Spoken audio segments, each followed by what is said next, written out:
Hi, thank you very much for tuning in. My name is Anton Klimovsky. I'm a lecturer in probability theory at the University of Duisburg-Essen in Germany. In this video, I'd like to report about a series of works with my collaborators on mean field disordered systems with complex valued energies. But before doing that, I'd like to thank the organizers of this very unique symposium and the chairman of this section for this opportunity. Let me now share my screen with you. Please bear with me for the next 2 minutes.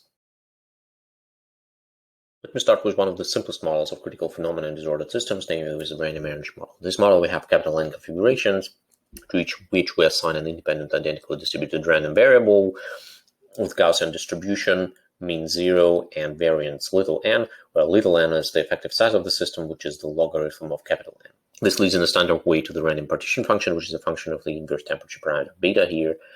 Already this rather simple model of disordered systems leads to a phase transition, namely for beta between 0 and square root of 2, the law of large numbers is valid, meaning that we can substitute the partition function out of the log by its expectation, and this leads exactly to this expression here. Whereas for beta greater than square root of 2, the law of large numbers breaks down because the main contribution to the random partition function comes from the maximal summand, and we can apply extreme value theorem to the Gaussian random variables, which leads to this expression here. For future reference, let me record the following alternative way of generating this field of independent random energies, namely at time 0, we can start capital N independent random walkers with increment distribution given by standard Gaussians, and after little n steps, those will end up in positions which are in distribution exactly like here. The motivation to consider complex valued inverse temperatures or complex valued random energies is manifold.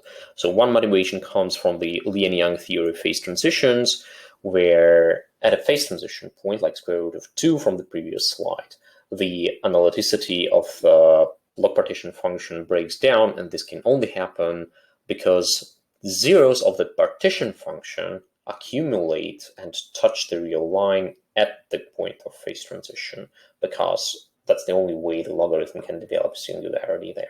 Another motivation comes from interference phenomena, or specifically from quantum physics, and last but not least, from the relationship between local maxima of Riemann zeta function on the critical line and a local maxima of characteristic polynomials of the circular Unitarian saddle, which was put forward by Fedorov and Keating and is receiving currently a lot of attention in the mathematical literature. Let me now report about our results on the complex random energy model.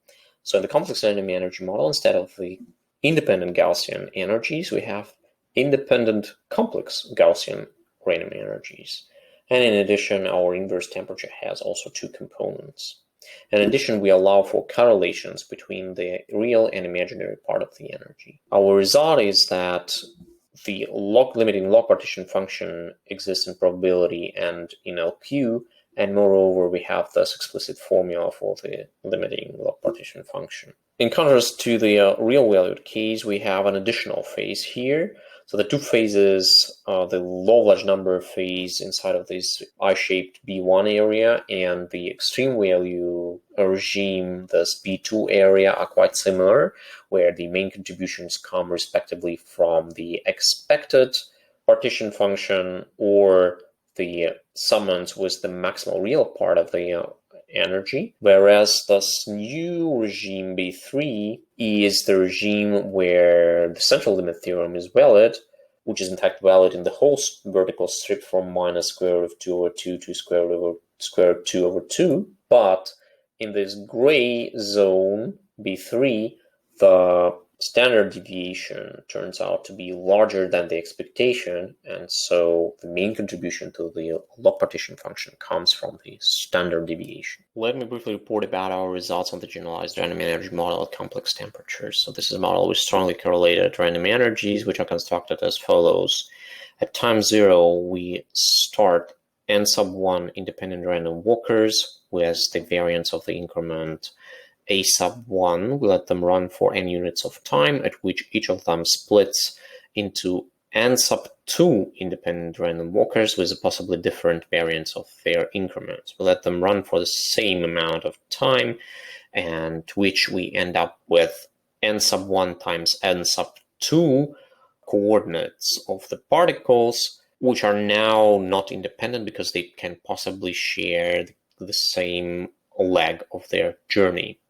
Our assumption on n1 and n2 is that they should grow exponentially in the size of the system little n. Our result is the following. So if we define sigma k like this and assume that sigma k are increasing, then so those phases in the complex plane correspond to various combinations of hybrid contributions of the first leg of the journey through its expectation, variance, or maximal term, and the corresponding combinations of the second leg of the journey.